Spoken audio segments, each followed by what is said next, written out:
ஒரு படத்தில் ஒரு நல்ல டைலாக் இருக்கும்.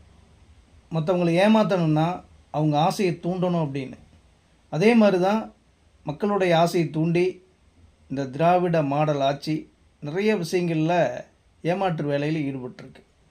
அப்படி ஒரு வேலை தான் இப்போ அவங்க அறிவிச்சிருக்காங்க. வீடுதோறும் ரேஷன் பொருட்கள்னு.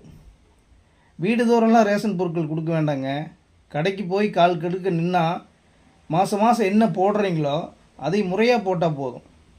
நல்ல அரிசி போட்டிங்கன்னா போதும். நல்ல சர்க்கரை கொடுங்க, எண்ணெய் கொடுங்க, பருப்பு கொடுங்க. நிறைய குறைந்த விலையில் முதல்ல எல்லாம் சோப்பு நிறைய விஷயங்கள் கொடுத்துட்டு இருந்தாங்க. மளிகை சாமானம்லாம் இருந்துச்சு. இன்றைக்கெல்லாம் அதெல்லாம் இல்லை. அடிப்படையில் இருக்கக்கூடிய அரிசியே இவங்க சரியாக விநியோகம் பண்ணுறதில்ல. இதில் வீடு வீட்டுக்கு வேறு விநியோகம் பண்ணுறேன்னு அறிவித்து ஆசை தூண்டி விட்டு 26 ஆட்சிக்கு வரணுங்கிற ஒரு அடிப்படை ஒரு சதித்திட்டம் தான் இது.